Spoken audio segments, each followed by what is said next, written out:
ನಮಸ್ಕಾರ. ಇವತ್ತು ಆಯುರ್ಬ್ರಹ್ಮ ವೆಲ್ನೆಸ್ ಅವರ ಎಬಿ ಅಡ್ವಾನ್ಸ್ ಆರ್ಥೋಕೇರ್ ಪೌಡರ್ ಹಾಗೆ ಆರ್ಥೋಕೇರ್ ಟ್ಯಾಬ್ಲೆಟ್ ಬಗ್ಗೆ ನಾನು ಮಾಹಿತಿ ನೀಡ್ತೀನಿ.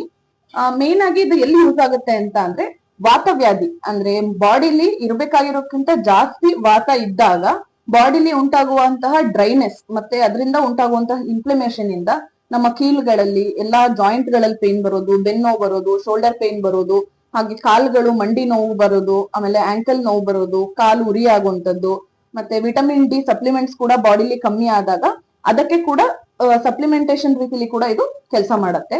ಸೊ ಮೇನ್ ಆಗಿ ಜಾಯಿಂಟ್ ಪೇನ್ ಗಳಲ್ಲಿ ತುಂಬಾ ಎಫೆಕ್ಟಿವ್ ಆಗಿ ಕೆಲಸ ಮಾಡುತ್ತೆ.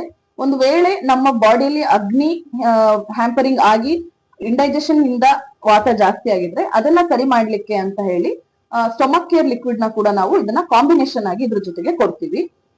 ಆರ್ಥೋಕೇರ್ ಪೌಡರ್ ಹೇಗೆ ತಗೊಳ್ಳೋದು ಅಂತ ಅಂದ್ರೆ 1 ಚಮಚ ಅಂದ್ರೆ ಟೀ ಸ್ಪೂನ್ ಅಲ್ಲಿ 1 ಸ್ಪೂನ್ 20 ml ಹಾಲಲ್ಲಿ ಅಥವಾ 60 ml ಬಿಸಿ ನೀರಲ್ಲಿ ಮಿಕ್ಸ್ ಮಾಡಿ ಕನ್ಸ್ಯೂಮ್ ಮಾಡುವಂತದ್ದು.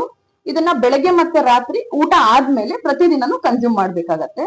ಅಥವಾ ಟ್ಯಾಬ್ಲೆಟ್ ತಗೊಳ್ಳೋದಾದ್ರೆ ಬೆಳಗ್ಗೆ 1 ಟ್ಯಾಬ್ಲೆಟ್, ರಾತ್ರಿ 1 ಟ್ಯಾಬ್ಲೆಟ್ ಬಿಸಿ ನೀರಿನಲ್ಲಿ ತಗೊಳ್ಳುವಂತದ್ದು ಊಟ ಆದ ನಂತರ. ಸ್ಟೊಮಕ್ ಕೇರ್ ನ ತುಂಬಾ ಸಿವಿಯರ್ ಆಗಿದೆ ಪೇನು ಮತ್ತೆ ಅದ್ರ ಜೊತೆಗೆ ಕಾನ್ಸ್ಟಿಪೇಷನ್ ಇಂಥದ್ದೆಲ್ಲ ಸಮಸ್ಯೆ ಇದೆ ಅಂದ್ರೆ ವಾರದಲ್ಲಿ 3 ಸರಿ ಇದರಲ್ಲಿ 60 ml ತಗೊಳ್ಬೇಕು.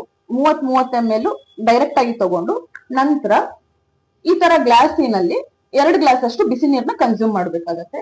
ಮಾಡ್ರೇಟ್ ಸಿಂಪ್ಟಮ್ಸ್ ಇದೆ ಅಂತ ಅಂದ್ರೆ ಇದನ್ನ ವಾರದಲ್ಲಿ 2 ಸರಿ ಅಂದ್ರೆ 3 ದಿನಕ್ಕೊಮ್ಮೆ ಸೇಮ್ ಡೋಸೇಜ್ ಅಲ್ಲಿ ರಾತ್ರಿ 60 ml ಊಟ ಆದ ನಂತರ ತಗೊಳ್ಬೇಕಾಗತ್ತೆ. ಇದ್ರ ಜೊತೆಗೆ ವಾತಾಹಾರ ಆಹಾರಗಳನ್ನ ಕನ್ಸ್ಯೂಮ್ ಮಾಡ್ಬೇಕು ಅಂದ್ರೆ ವಾತ ಕಮ್ಮಿ ಆಗುವಂತಹ ಫುಡ್ ಗಳನ್ನ ಕನ್ಸ್ಯೂಮ್ ಮಾಡಿ ನಂತರ ಎಕ್ಸರ್ಸೈಸ್ ಕೂಡ ಬೇಕಾಗಿರುವಂತದ್ದು ಯೋಗ ಹಾಗೆ ಎಕ್ಸರ್ಸೈಸ್ ಅಂತ ಮಾಡ್ಕೊಂಡು ಕಮ್ಮಿ ಮಾಡ್ಕೋಬಹುದು. Thank you.